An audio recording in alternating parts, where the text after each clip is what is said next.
আসসালামু আলাইকুম। তো হাই দেন। হ্যালো।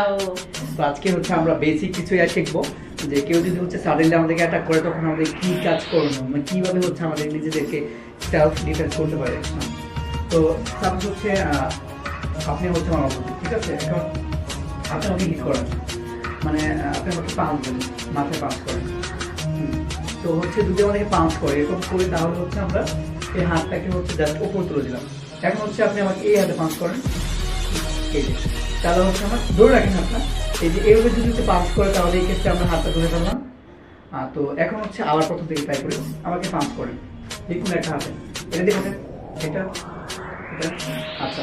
তো এটা যে আমাদের যদি উপরে মাথায় এইভাবে ঘুষি করে পাঞ্চ করে তাহলে আমরা এটা বলবো। হ্যাঁ, এখন যদি আমাদের সরাসরি এভাবে পাঞ্চ করেন দেখি, তাহলে আমরা হাত দিয়ে আস্তে করে দেন, এই আস্তে করে করে দেন। হ্যাঁ, এটা আস্তে করে হাতটা জাস্ট দেন, মানে এটা আমাদের জুড়ে দেন। আবার এটা আমাদের জুড়ে দিতে হবে। হ্যাঁ, এটা আবার দেন, যে আস্তে করে আপনি হাতটা যখন ওর উপরে রাখবেন তো ওর যে পাওয়ারটা আসবে, স্পিডটা আসবে, ওটা নষ্ট হবে। তো এরকম ভাবে উপরে দেন, উপরে দেন, একটা উপরে বাঁধবেন, এই যে ধরে ফেললাম, তারপর নিচে দেন, পাঁচ নিচে, হ্যাঁ ধরে ফেললাম। হ্যাঁ, তারপরে দেখেন পাঁচ ধরে ফেলতেছি। তো আপনি কন্টিনিউসলি দুটা দিবেন পাঁচ, ঠিক আছে? এই যে আমি এক হাতে দুইটা পাম্প ধরে ফেলছি। হ্যাঁ, তো আমি তোকে অ্যাটাক করতেছি না, ওটা জাস্ট ডিফেন্স করতেছে। এখন ওরা অ্যাটাকটা দেখাবো।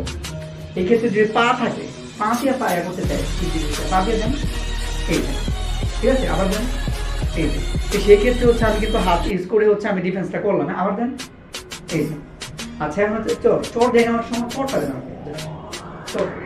তাহলে কিন্তু আমি এই যে সেম পাঁচটা কিন্তু পাঁচ যেভাবে করেছিলাম, ডিফেন্স করেছিলাম, এভাবে চরটা কিন্তু ডিফেন্স করতে পারলাম। আবার দেখি নাকে পাঁচ করেন, নাকে এভাবে ধরলাম। আবার দেন, এই যে খুব সুন্দর একটা তো। হ্যাঁ, আবার দেন, যে কোনো ভাবে ব্লক দিতে পারলাম।